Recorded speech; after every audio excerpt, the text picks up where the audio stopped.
Hi guys, I'm Marina Blackford. Welcome to my channel. In today's video, I'm sharing with you my journey back to running since starting chemo.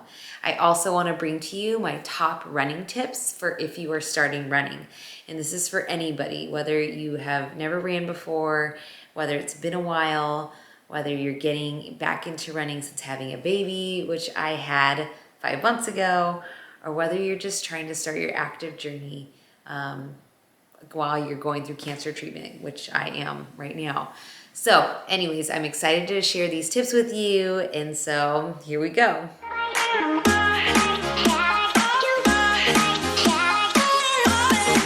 All right, my tip number 1 is the most important to me. And this is to find your why. So you need to define right now why it is that you want to start running.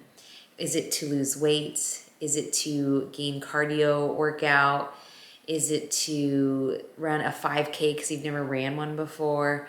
Whatever it is, define it now. I want you to write it down, put it in your phone, and you're gonna need to look at that weekly as you start this running journey, maybe even daily, but you wanna look at that goal so when the times get tough and you feel like quitting, that you remember why.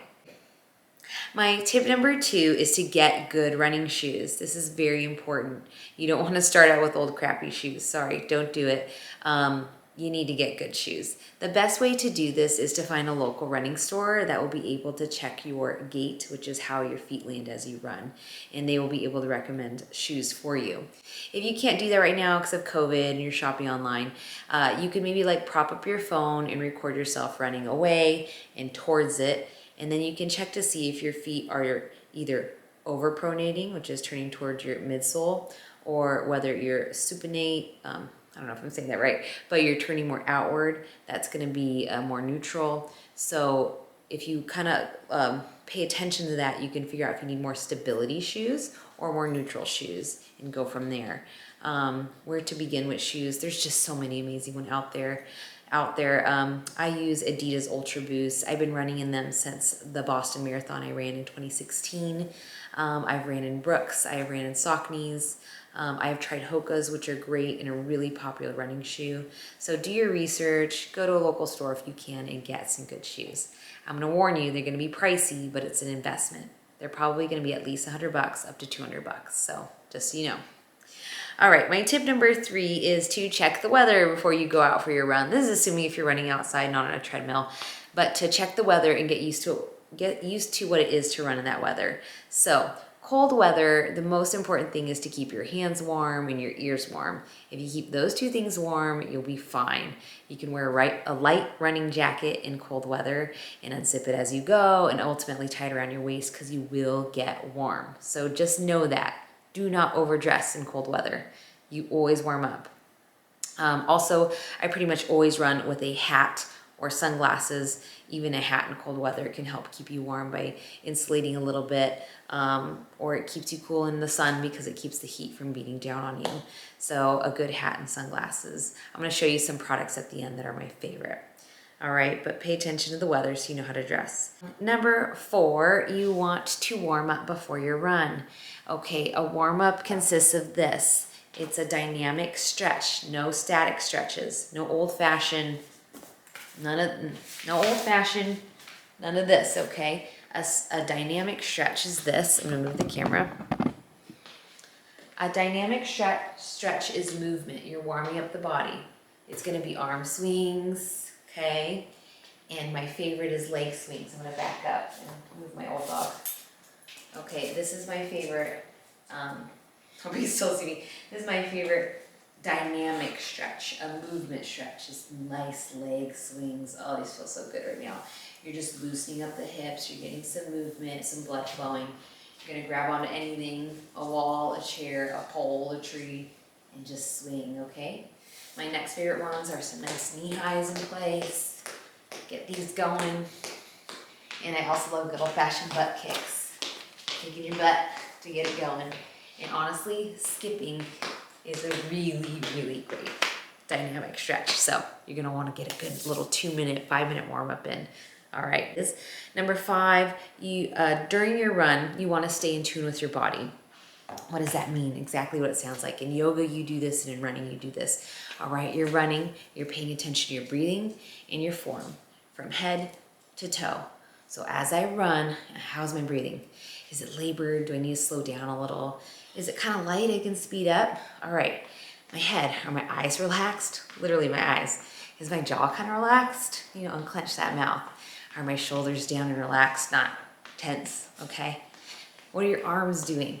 Are they swinging side to side? Because we're not moving side to side. We're trying to go forward. So bring those arms, swing them forward. Okay, the whole time I'm kind of doing this. Are my shoulders above my hips, above my feet? Your feet should be landing below you. Okay? And so really pay attention to your body as you're running. All these little things of checking in with your body are so beneficial. It just helps keep your mind off of the hurt sometimes, and it keeps you moving forward. So really stay in tune with your body as you run. That brings me to my next point, number 6, a foot strike. This is something you might need to Google, but just paying attention to how your feet are landing. I do what's called a mid strike, and that's landing more on the ball of your foot. It tends to be a faster run to do a mid strike. The other type of foot strike is called a heel strike. This is more common for beginning runners because it is more natural. It's not a bad thing. It's not a wrong thing. There are elite marathon runners that heel strike, which means you're landing on your heel more, kind of what it sounds like. The thing to know about that, though, is a heel strike, you are more likely to get knee pain. So that's something to be aware of. If you feel like you're heel striking and your knees are starting to hurt, you're going to want to Google the different types of foot strikes and maybe even see a running trainer, somebody that can help kind of teach you how to mid strike. So just something to be aware of, how your feet are landing. Number 7, set a small goal to start with, okay? You are starting out running. This morning was my first run since starting chemo. I just finished chemo number 7. Today is February 20th. I started chemo December 31st, 2020.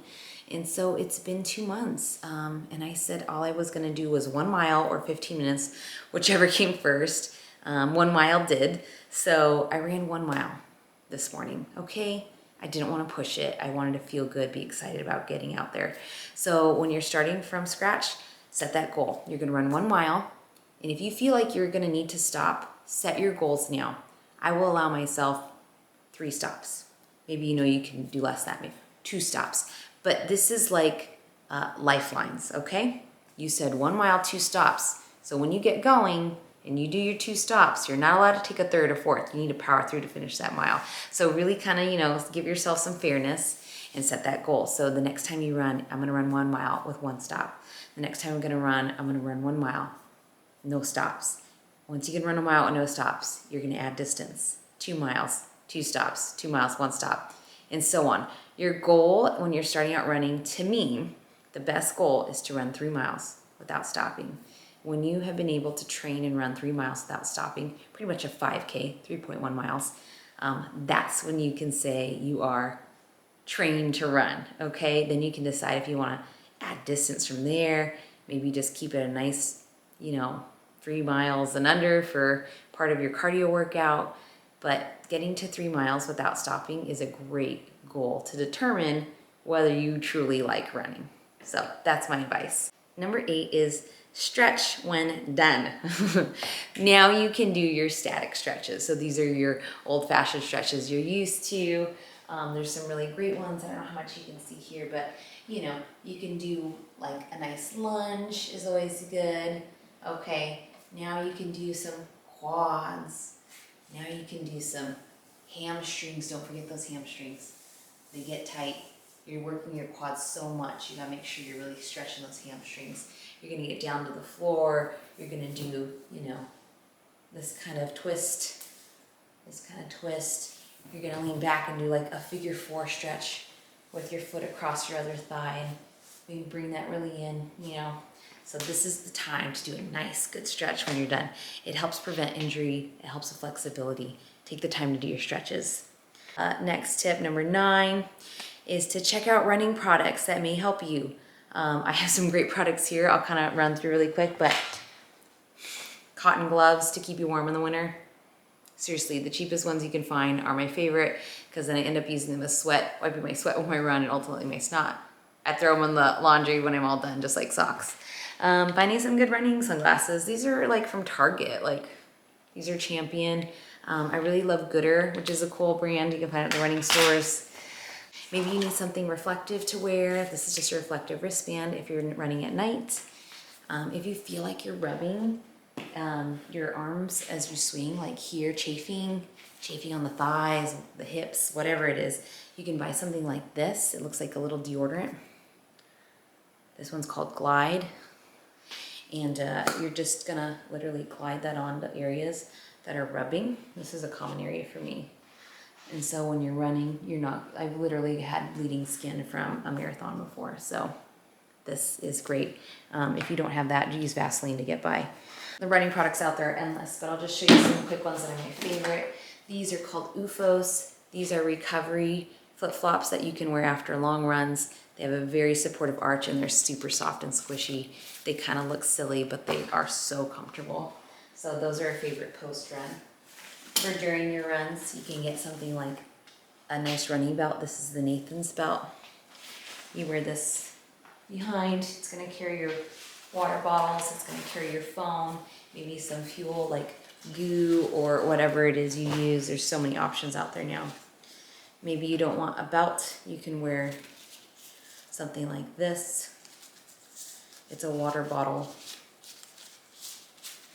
I don't have the water bottle. And anyways, it'll hold a water bottle. It'll usually hold a small phone, again, some fuel, and you can run just holding your water bottle. It has a reflective band. This is also by Nathan. If you're running in cold weather, they have running scarves that keep you warm, and they're so cute. I'm going to show you an example of something that can keep your ears warm. This is by Nike. This is a nice headband, and it covers your ears. And you could wear this and just be perfect on a cold run. This is one of my favorites. Some things you might not know exist, like arm warmers. Same, cold weather, I'm starting out on something cold. This will keep you warm. This will keep you warm enough, guys. You never want to overdress with running. I'm telling you, you get warm up so fast. And then you get to slip them off as you run. You can tuck them into your belt, tie them if you need to. So anyways, those are a couple of my favorite running accessories. I think it's always good to get a good running belt though. I have one not with me here because it's hanging up, but anyways, a nice stretchy one. I always take my phone when I run. You want to take it for safety, number one, in case you get injured, fall, whatever, can't get back, you need to be able to call somebody. So always take your phone. I highly recommend it. And I love listening to music when I run, so that's why I always take my phone. I take water if I'm going over 5 miles, and I take fuel if I'm going over 6 miles. So, all right. My last tip, probably the most important, besides number one, is to give yourself grace when you're starting out running. Give yourself time, know that you're gonna have hiccups along the way, but just try to enjoy it. I mean, that's what this is all about. Running, life, goals, okay? Just know that sometimes failure is part of the process, but ultimately succeeding is the whole reason you're doing it, and you can. So please take these tips and start your running journey now. I'll continue to document mine as I go through cancer. I really appreciate you being here. Please hit the like button if you found anything in this video helpful. Please consider subscribing. I'm posting 1 to 2 videos a week on lifestyle inspiration. My lifestyle is I'm a mom, I'm a runner, and I'm getting back to it, and I love it. Can you tell? And I am a cancer survivor and a current cancer fighter. So I have lots of tips coming at you for life in general. Thanks for being here. Have a great day.